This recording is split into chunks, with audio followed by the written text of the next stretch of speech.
Halo teman-teman, perkenalkan namaku Kada. Di video kali ini aku akan membahas alur cerita film Welcome to the Game. Film ini mengisahkan tentang seorang pemuda yang terjerat judi online sampai ia kehilangan hidupnya sendiri. Biar kalian gak penasaran, mari kita langsung saja ke alur cerita filmnya. 我从来没有在这个时刻和城市所有的筹码。对，我说 Film berfokus pada seorang penjudi muda bernama Lee. Saat ini, ia berada dalam kondisi mengerikan setelah kalah dalam taruhan besar. Bukan hanya kehilangan uang, Lee juga kehilangan kehidupannya sendiri akibat lingkaran setan perjudian. Beberapa minggu sebelum kekalahan fatal itu, Lee sering berkunjung ke tempat judi, tapi bukan untuk bermain secara legal, melainkan mencari mangsa. Ia akan mengamati berbagai aspek, mencari pemula dengan mental yang belum sempurna untuk bermain. 说服他，房子最大。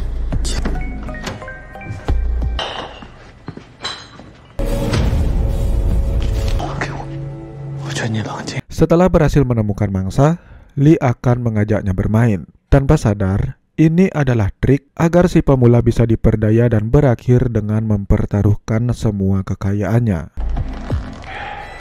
来2杯的。当他以为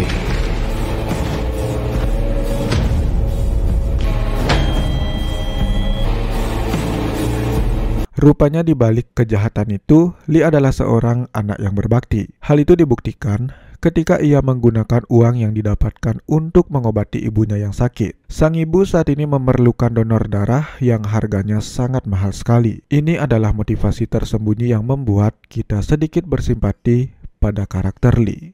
好好休息。 Ketika Lee hendak bekerja, seperti biasa di kasino, ia dihampiri oleh seorang bapak-bapak yang mengajaknya taruhan lempar koin. Meski awalnya sempat menolak, namun karena uang taruhannya sangat besar, apalagi bapak-bapak yang mengajaknya terlihat seperti seorang pemula, membuat Lee yakin jika dia bisa memenangkannya. Dan ya, si bapak tua itu rupanya adalah pemilik kasino tempat Lee bekerja, yang bernama Tuan Kin. 这种抛硬币的游戏我不低点，利用。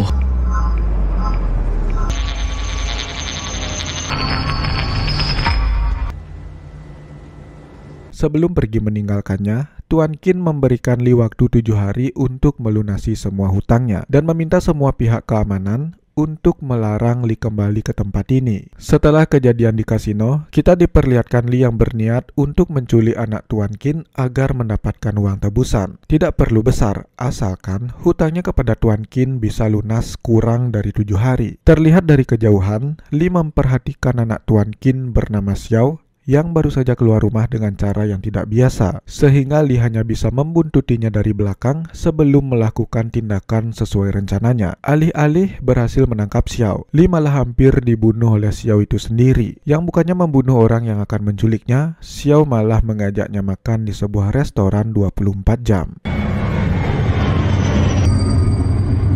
别等着我，我看你所以才跟着你。你认识钱，我爸只有超人。 Ini benar-benar di luar dugaan Lee. Di restoran, Xiao menyarankan agar Lee menculik orang lain saja. Hal itu dikatakan karena Lee tidak akan mendapatkan apa-apa darinya. Meskipun ayahnya kaya raya, Tuan Kin tidak sekalipun menganggapnya anak. Bahkan, Xiao dalam lubuk hatinya berharap agar segera mati. Setibanya di rumah, Lee rupanya diikuti oleh Xiao yang memohon agar dibiarkan menginap selama 1 malam. Lee mengizinkan asalkan Xiao tetap bersikap baik dan tak menyentuh barangnya tanpa izin. Setelah merasa Xiao aman, Lee pun buru-buru masuk ke ruangan perawatan ibunya untuk mengganti darah agar proses transfusi tetap berlanjut. Namun setelah melihat persediaan kantong darahnya yang tinggal 2, Lee langsung pergi ke apotek gelap tempatnya membeli darah itu. 救人命的东西绝境少量。难搞啊！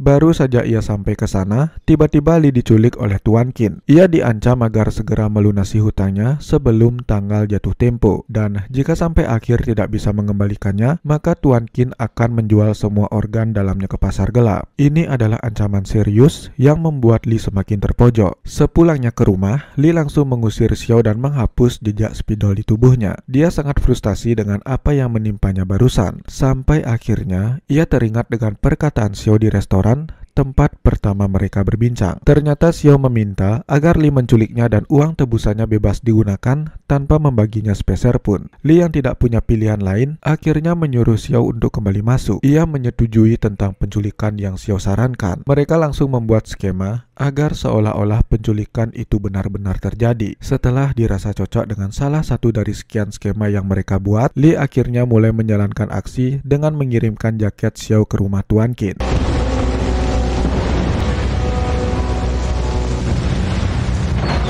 Kemudian ia mengirimkan live chat kepada Tuan Qin lewat situs luar negeri agar terhindar dari pelacakan polisi, di mana Xiao meminta uang tebusan kepada ayahnya sebanyak 10 juta yen. Meski Li sendiri sebenarnya tidak terlalu menyetujui hal itu. Untuk mengobati rasa penasarannya, Li pun bertanya kepada Xiao terkait alasannya kenapa dia sampai bertindak sejauh ini. Xiao menjelaskan jika dirinya hanya ingin menjadi seorang anak yang disayangi oleh kedua orang tuanya, bisa bebas melakukan apa yang dia inginkan, tidak terkurung di dalam rumah seperti burung. Beberapa waktu berlalu, akhirnya Li mendapat pesan yang membuatnya cukup deg-degan. Namun sialnya, pesan itu hanyalah spam berupa promosi agar ia bisa bermain di situs milik Tuan Qin. Karena waktu terus berlanjut tanpa adanya balasan dari Tuan Qin, Li mendatangi rumah orang tua itu.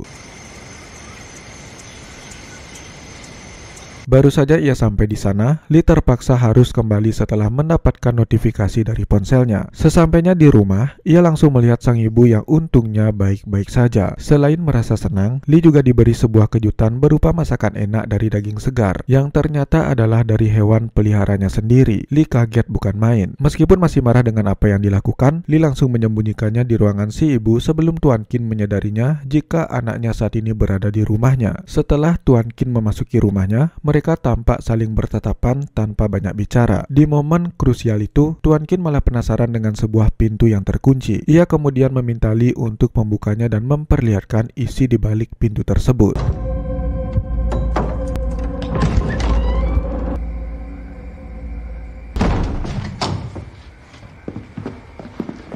Ternyata setelah orang yang paling dibencinya pergi, Li langsung mendatangi Xiao untuk mengajaknya keluar. Yang alangkah terkejutnya, Li saat melihat si ibu sudah tergeletak di lantai dengan kakinya yang berdarah-darah.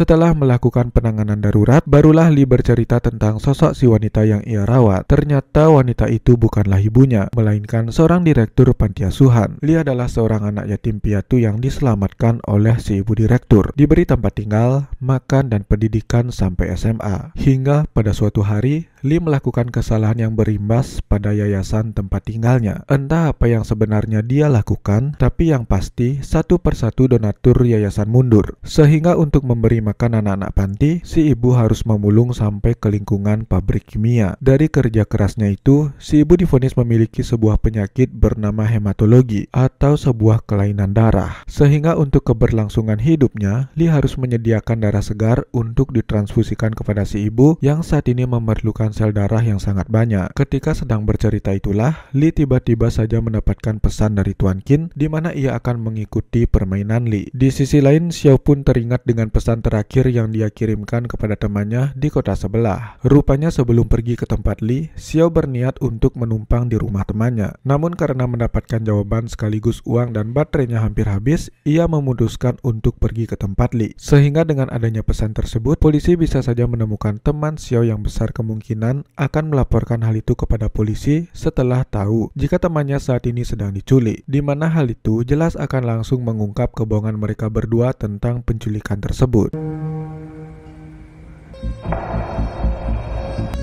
我们计划结束了。为什么？这样我们的谎言就会不攻自破。 Esok harinya, mereka langsung pergi ke Haeng untuk menemui teman Xiao. Sesampainya di lokasi, Xiao langsung pergi ke apartemen temannya, sedangkan Li sendiri akan menunggu di dalam mobil. Baru saja Xiao pergi, tiba-tiba tepat setelah si pemilik mobil yang menabraknya menggedor Li untuk meminta maaf. Seorang polisi juga datang untuk membantu si ibu meminta maaf, di mana Li langsung berpura-pura menelpon seseorang dan menghiraukan mereka berdua demi menyusul Xiao yang juga sudah selesai dengan urusannya. Li segera membawa Xiao ke sebuah hotel yang tak jauh dari tempat itu. Ia langsung menyuruh Xiao untuk mengirimkan sebuah pesan yang dibumbui sedikit drama agar seolah-olah benar-benar diculik. Hal itu dia lakukan karena mendapat pesan dari Tuan Qin yang ingin mengetahui jika anaknya sedang baik-baik saja. Setelah mendapatkan pesan itulah, Tuan Qin akhirnya mulai luluh dan memintanya menjaga Xiao agar tetap baik-baik saja, di mana Tuan Qin akan menuruti apa yang dia inginkan asalkan anaknya tidak kenapa-napa. Selesai dengan Tuan Qin, Xiao mulai menggoda Li dengan bersandar di punggungnya. Hal itu membuat Li sangat ragu dan mulai menunjukkan jika dirinya sangat menyukai Xiao yang saat ini ada bersamanya. Sebuah momen romantis di tengah kekacauan. Malam harinya, Li membawa Xiao ke Gunung Mingjin sesuai keinginannya. Ia hanya ingin mengenang kenangan masa kecilnya ketika dulu sang ayah mengajaknya ke gunung itu. Meski kenangan bersama sang ayah tidak seindah yang dibayangkan, tapi setidaknya dia masih memiliki sesuatu untuk dikenang. Di sana Xiao menanyakan tentang untuk apa uang yang nanti akan didapatkan. Li pun menjawab jika uang itu akan digunakan untuk keperluan pengobatan si ibu. Kemudian mencari sebuah obat ajaib berharap bisa menyembuhkannya. 我们找他，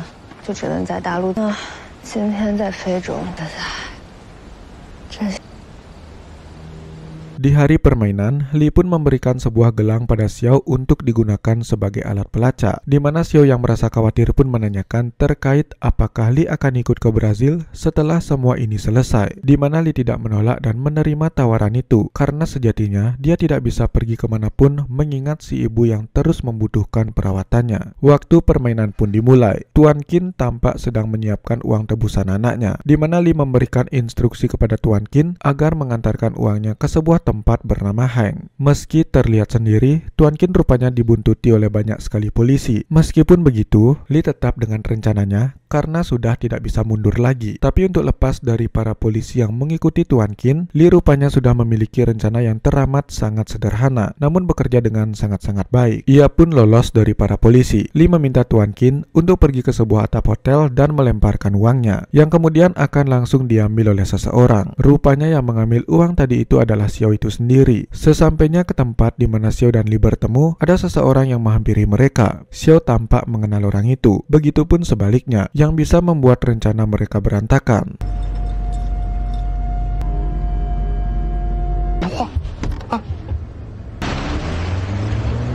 Setelah sampai ke tempat aman, Li mengikat kembali tangan Xiao dan menyuruhnya pergi ke supermarket untuk meminta tolong. Gelang yang kemarin dia pasangkan awalnya akan diambil kembali, tapi Xiao memilih untuk menyimpan gelang itu sebagai kenang-kenangan terakhir sebelum mereka benar-benar berpisah. Ketika di jalan pulang, Li malah kecelakaan. Ia juga mendapati ibunya sedang merangkak di lantai.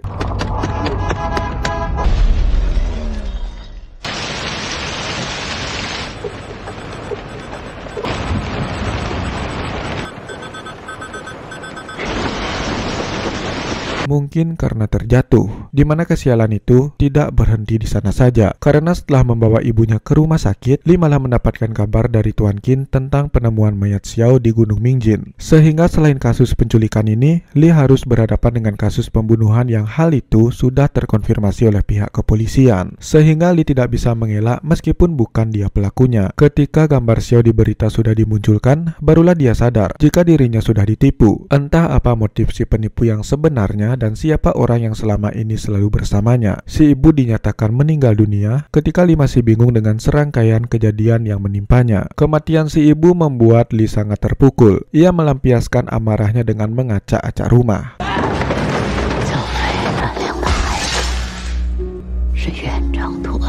Ditambah dengan sebuah rekaman dari si ibu beberapa saat sebelum dia meninggal dunia. 3 hari kemudian, Xiao datang ke tempat Li untuk meminta maaf atas apa yang terjadi. Li menanyakan siapa nama aslinya yang sebenarnya, di mana Xiao menjelaskan jika namanya adalah Xiao Wu, yang merupakan kakak dari adiknya yang terbunuh. Xiao pun bercerita jika adiknya adalah penikmat bubuk terlarang. Sebagai kakak yang baik hati, Xiao pun merampas bubuk itu ketika adiknya masih ngefly di dalam pemandian. Karena si adik marah dan mengancam sang kakak sampai mencekiknya untuk mengembalikan bubuk tersebut, Tuan Qin yang kebetulan lewat pun mencoba melerai mereka.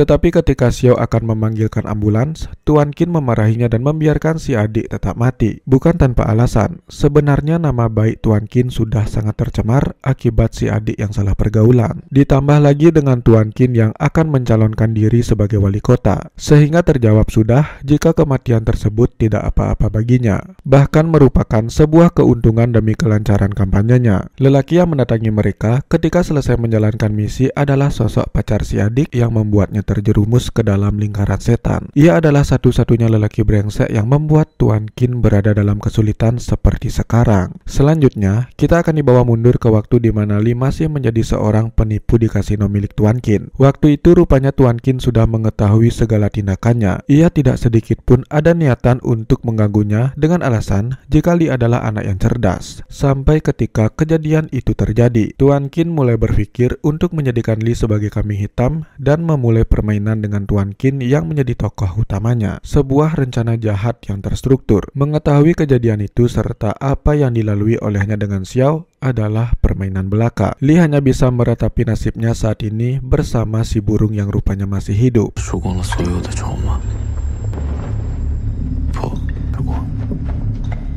Beberapa hari kemudian setelah kejadian itu, Xiao pergi ke sebuah tempat yang ada lokernya. Hal itu merupakan perintah dari Li untuk memberikan bagian Xiao dari hasil drama penculikannya, di mana uang tersebut rupanya full tanpa sedikit pun Li mengambil bagiannya, karena ia sendiri tidak terlalu membutuhkan uang itu. Li sendiri diculik oleh Tuan Qin dan berniat membiarkannya pergi, di mana Li yang masih bingung dengan apa yang sebenarnya terjadi pun bertanya tentang bagaimana caranya Tuan Qin bisa menang. Tuan Qin pun menjawab jika sejak pertama kali bertemu, ia sudah menunjukkan sifat kejahatannya kepada Li sehingga membuatnya dia percaya jika Tuan Qin adalah orang jahat. Dan setelah Li mempercayainya secara penuh, Tuan Qin mulai memainkan peran sebagai penjahat sesungguhnya. Sehingga Li yang terdesak pun malah menggali lubangnya sendiri dengan mengumpulkan setiap keahliannya dan semakin hanyut terlarut dalam drama tersebut. Tuan Qin pun membiarkan Li kabur dengan membawa uang tebusan itu bersamanya, di mana Li malah menanyakan tentang kematian si ibu yang memang dia mati secara tidak wajar. Dan Tuan Qin sendiri mengakui secara tidak langsung jika dialah pembunuhnya.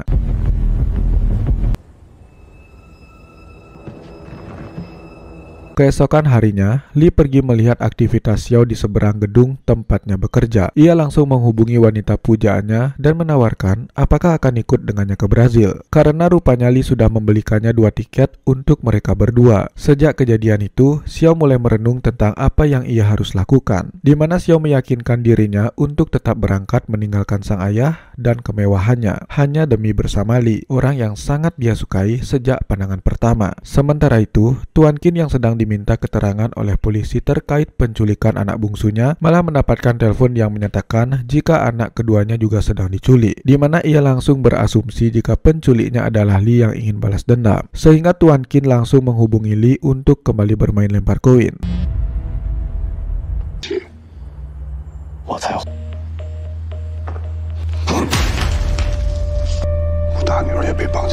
Kali ini, Li menjadikan kepala sebagai pilihannya. Xiao sendiri tidak menemukan keberadaan Li di bandara. Setelah mengingat gelang pelacaknya, ia mendapati Li sedang berada di sebuah hotel dan langsung menyusul. Saat itu juga Xiao mendapati Li dan ayahnya berada di tempat yang sama. Mengetahui jika Li masih menjalankan permainan dengan ayahnya, Xiao memberitahu jika saat ini sang ayah sedang bersama polisi untuk datang ke tempat ini, di mana Xiao tak menyadari jika memang kejadian ini sudah Li perhitungkan sejak awal. Dan tebak apa yang akan terjadi. Rupanya, orang yang Tuan Qin datangi tidak lain dan tidak bukan adalah pacar anak bungsunya, yaitu si pecandu. Sehingga kali ini, tamatlah sudah riwayat Tuan Qin untuk menjadi wali kota, karena polisi akan mulai menyelidikinya lebih jauh. Dengan kesuksesannya itulah, akhirnya Li berhasil bernapas lega karena telah berhasil membalas kematian si ibu. Namun Xiao nampaknya tidak menyukai apa yang Li lakukan. Meskipun begitu, rasa cinta mereka berdua membuat Xiao kembali luluh dan memutuskan untuk tetap pergi bersama Li ke negara Brazil. Kemudian film pun berakhir.